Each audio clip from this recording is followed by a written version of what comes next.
Maar jy weet dit dalk nie, van julle weet dit. Ons is op die oomblik, wanneer ek in die aande preek, besig om met mekaar te gesels oor 'n reeks groei waar jy geplant is. En vanaand gesels ons met mekaar oor hierdie tema, om met grond tussen die tone te leef, en dat groei 'n bietjie van 'n morsige storie is.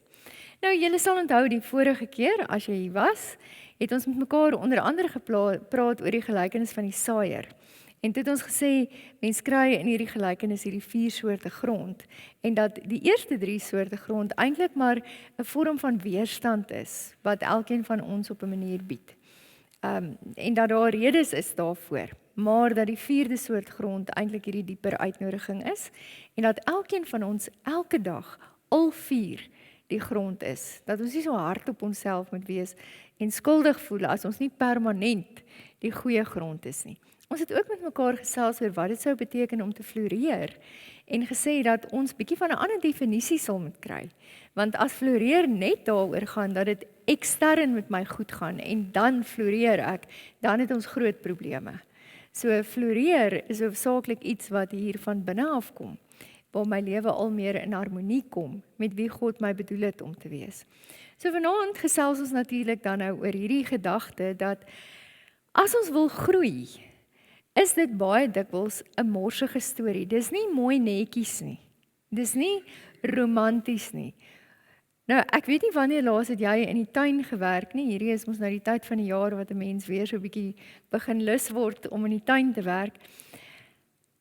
En daar is eintlik nie 'n manier dat jy regtig in die tuin kan werk sonder om op 'n manier vuil te word nie. Jy kan natuurlik nou handskoene aantrek, maar eers op 'n punt gaan daai grond sy pad inkry. En op 'n manier is dit presies hoe groei werk. Dis nie altyd vir ons maklik om te groei nie, en ek vermoed dis ook waarom baie van ons wegskram van groeiprosesse, omdat dit regtig soms 'n morsige storie kan wees. En dan is die vraag natuurlik nou, wat is daai dinge wat 'n mens laat groei? 'n Mens kan lang filosofiese antwoorde daarvoor gee, maar waarskynlik sou mens kon sê, dit is die kompleksiteite van die lewe. Dis daai goed wat die lewe moeilik maak, die kompleksiteit en die uitdagings van die lewe. Ek dink daar is mense, en ek kry so elke nou en dan met so iemand te doen, wat vir my sê, 'n mens hoef nie net swaar te kry deur te groei nie.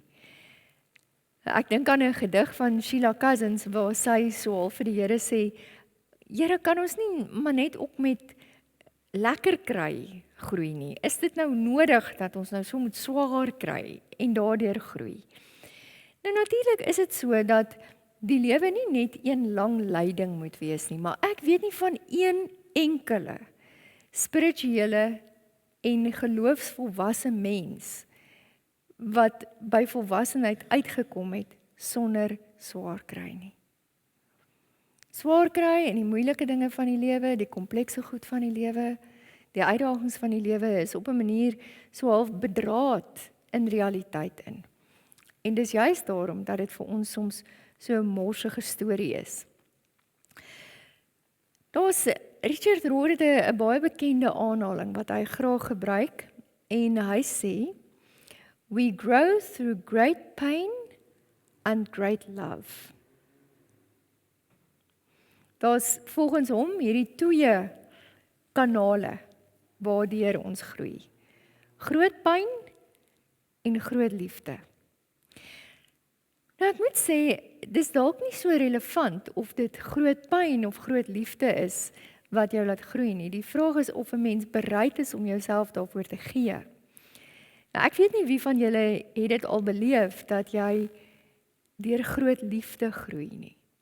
Mense is nogal geneig om te sê, wanneer jy deur groot liefde groei, is dit iets wat van self gebeur. Want jy is so lief vir hierdie persoon, of jy is so deel van dit wat hier gebeur, dat jy eintlik nie anders kan nie. Maar groot liefde vra van jou 'n geweldige groot opoffering. Dit vra dat jy bereid sal wees om van jouself te gee op 'n manier wat jy dalk van tevore nie sou wees nie. En om saam te gaan met die stroom waar hierdie groot liefde eintlik van jou vra om 'n beter mens te word as wat jy op hierdie stadium was. Groot pyn, aan die ander kant, roep 'n mens tot groei, maar 'n mens sou ook kon kies om nie te groei nie. Om die waarheid te sê, groot pyn sou jou definitief kon verpletter. En ek weet, soos wat ons vanaand hier sit, as ek so deur ons groep mense kyk, ek ken 'n hele klomp van julle, wat ek weet al groot pyn in jou lewe ervaar het. En die potensiaal is daar, dat daai pyn jou kan verpletter. Maar die vraag is of jy gaan toelaat dat God jou in dit ontmoet. En jou toelaat dat God jou daarin laat groei. So dis die uitnodiging van beide groot liefde en groot pyn. Is ek bereid om myself oor te gee, om myself oop te stel? Een van die beginsels van 'n dieper spiritualiteit is iets wat ek dink ek sukkel daarmee en ek vermoed jy sal dalk ook daarmee sukkel, is hierdie beginsel van everything belongs. En wat dit basies impliseer is, dit maak nie saak, en ek sê dit met baie versigtigheid, dit maak nie saak wat in jou lewe gebeur nie, of wat skeefloop nie. Op een of ander manier ontmoet God jou in dit. En op een of ander manier kan God dit gebruik in jou groei. En kan hy dit aanwend. En in daai opsig, maak nie saak wat met ons gebeur nie. Of wat die harde goed is wat die lewe na ons bring nie. God kan ons in dit ontmoet. Dit beteken nie dat dit wat met ons gebeur, daai werklike pynlike goed en die traumas van die lewe noodwendig God se wil is nie. Maar wanneer dit wel gebeur, ontmoet God ons in dit en nooi hy ons om te groei deur dit. Christine Caine het so 'n baie bekende spreekwoord wat sy sê, "Sometimes when you're in a dark place, you think you've been buried, but you've actually been planted." Ek lees op 'n stadium so 'n storie, metafoor wat hulle noem dit die storie van die perskepit. En dit gaan toe nou oor hierdie perskepit wat vir jare daar rustig op die rak in die spens lê, onverstoord. En toe op 'n dag gryp iemand hierdie botteltjie waarin hierdie perskepit nou al wie weet hoe lank lê, rustig en in vrede, en skud hom rond, en die arme perskepit het hierdie ervaring van totale ontwrigting, en die volgende oomblik word hy hier in die donker ingedruk, en daar word water op hom gegooi, en hy dink dit is iets verskriklik wat hier met hom gebeur, en daar lê hy onder die grond vir weke aan mekaar, en hy dink dit is die einde. En toe op 'n dag, toe voel die perskepit, hier gebeur iets met my. En hy begin ontkiem. En hy word 'n klein plantjie wat groei en uiteindelik vorm in 'n boom. En ek dink dis wat partykeer met ons gebeur. Ons is baie soos daai perskepit, die oomblik as ons daar in die donker ingedruk word en die ervaring het dat dit voel asof ons begrawe word, asof ons doodgaan, dat dit die einde is van die pad. Dit is dalk die einde van daai fase van jou pad. Maar dit is die begin van 'n nuwe soort pad. Ek dink in ons elkeen se lewe was daar al en sal daar nog baie katalisators vir groei wees. Maar groei is ten diepste eintlik maar iets wat van binne af moet kom. Ek kan nou vanaand hier staan en vir julle vertel hoe ons moet groei en dat dit belangrik is dat ons moet groei, maar groei is iets wat van die binnekant af moet gebeur. En daarom is groei altyd 'n uitnodiging wat die Here ons voornooi en sê hy roep ons om daarop te reageer. Jare terug het ek afgekom op 'n ongelooflike konsep wat sê, if an egg is broken by outside force, it is the end of life. But if an egg is broken by inside force, it is the beginning of life. So, God se prosesse met ons lê nooit buite onsself nie. Dit is altyd from the inside out. En daarom ontmoet God ons altyd hier aan die binnekant. En vra hy vir ons of ons bereid is om saam met sy beweging van groei te gaan. Ek dink baie van ons wat op 'n dieper pad met die Here probeer stap, probeer ons innerlike transformasie ons eie projek maak. So half iets wat jy vir die Desember vakansie bære, en dan sê jy aan die einde van Desember gaan ek 'n nuwe mens wees. Dit werk nie so nie. As ek self in beheer van my groei en my diep liggende transformasie probeer wees, loop dit uit op 'n totale katastrofe. Al wat 'n mens eintlik kan doen, is om in vertroue aan God se Gees oor te gee en te glo dat die Here binne in my sal doen wat hy alleen kan doen. So ek wil vanaand vir jou hierdie vraag vra. Vertrou jy regtig dat God aktief in jou lewe aan die werk is en besig is om jou groei en jou beste belang op sy hart te dra?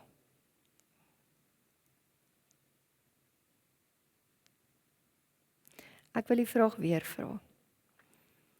Vertrou jy regtig dat ten spyte wat in jou lewe gebeur, God aktief in jou lewe aan die werk is en besig is om jou groei en beste belang op die hart te dra?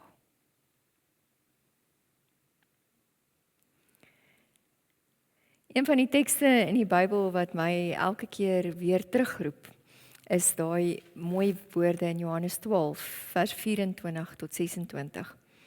En ek vermoed dat as 'n mens kyk na die Johannes Evangelie, is hierdie waarskynlik een van die sleuteltekste wat ons in Johannes kry. Ons lees dit saam. As 'n koringkorrel nie in die grond val en sterwe nie, bly hy net een. Maar as hy sterwe, bring hy 'n groot oes in. Wie sy lewe bo my liefhet, verloor dit. En wie sy lewe in hierdie wêreld nie bo my liefhet nie, sal dit vir die ewige lewe behou. As iemand my wil dien, moet hy my volg, en waar ek is, daar sal my dienaar ook wees.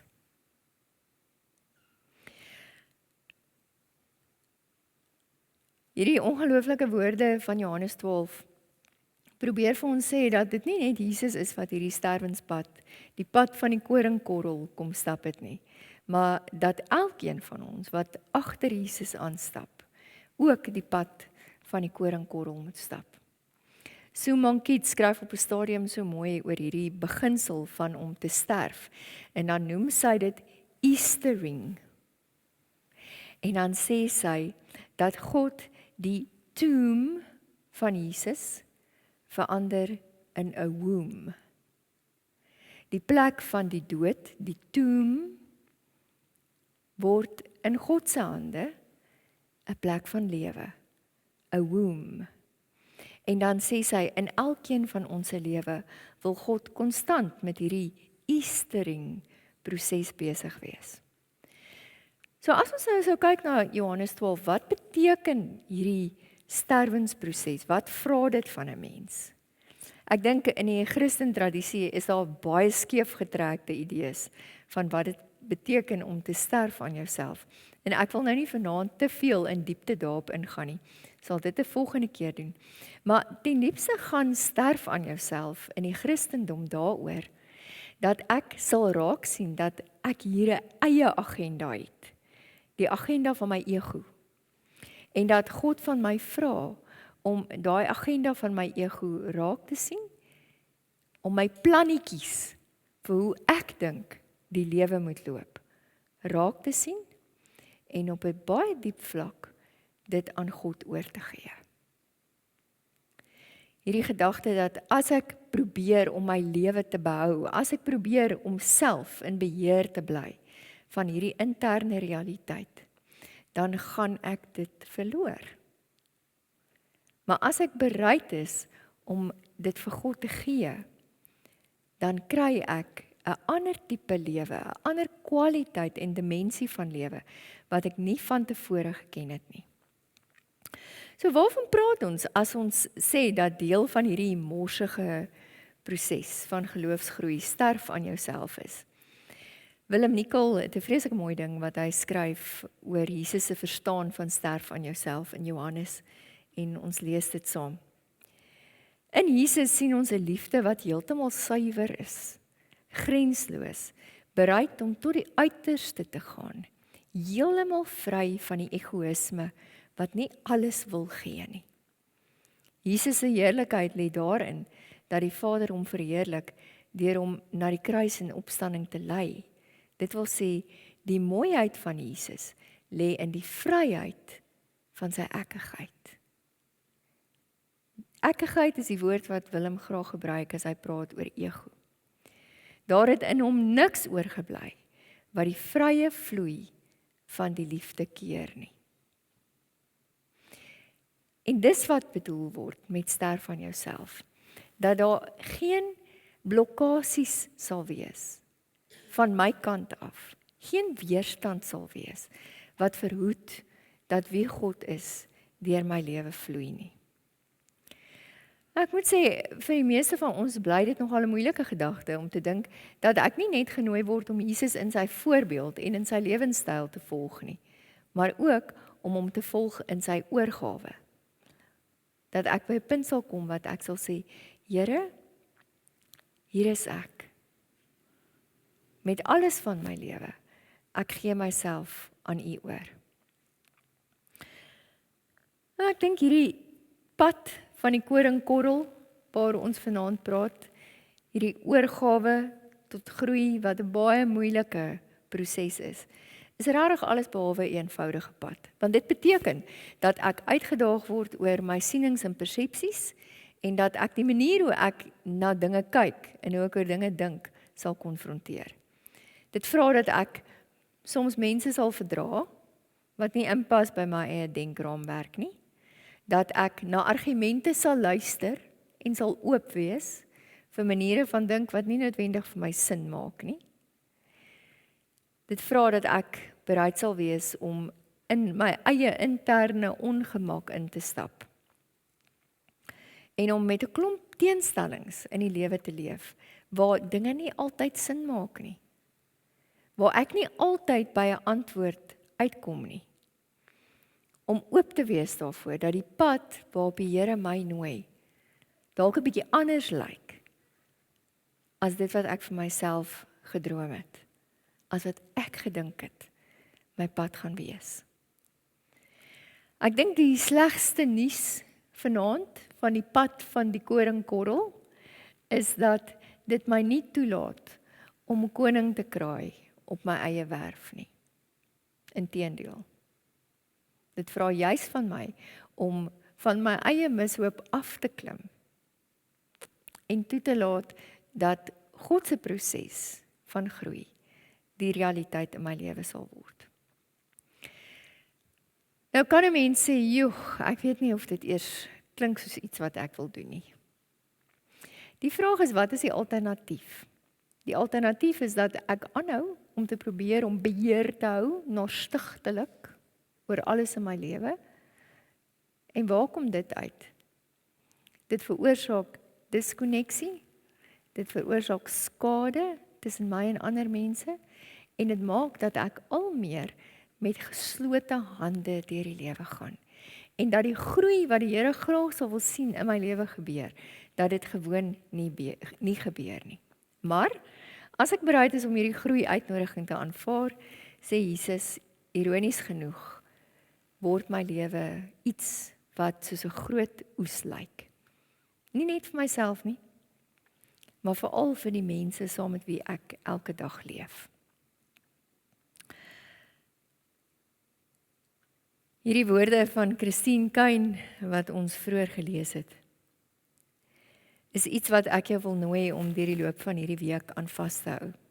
Sometimes, when you're in a dark place, you think you've been buried, but you've actually been planted. Om te besef dat dit waarmee die Here met ons besig is, partykeer nie vir ons sin maak nie. maar dat daai diep donker plek waarin ek my soms bevind, die begin is van 'n nuwe lewe. As jy vanaand hier sit en jy bevind jouself in 'n tyd van besondere kwesbaarheid of in 'n tyd van besondere broosheid of pyn, dan wil ek graag vir jou hierdie woorde van Ernst van Heerden lees, wat al vir my in my lewe so baie beteken het. En my gebed is dat die Here ook jou hart sal stilmaak, sodat jy jouself kan oorgee vir dit waarmee hy graag in jou wil besig wees. Die titel van die gedig is Musiek.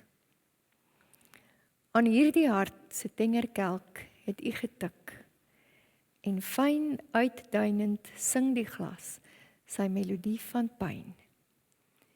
U lê 'n vinger op die rand wat skrynend weerloos trill, en skielik word my hart se fyne smartsang stil.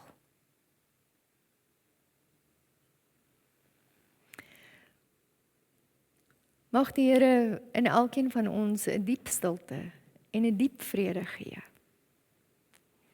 sodat ons onsself kan oorgee vir hierdie pad waarop hy ons nooi, selfs al is dit morsig en al lyk dit anders as wat ons gehoop het dit gaan. Volgende keer gesels ons oor groei wat tyd neem.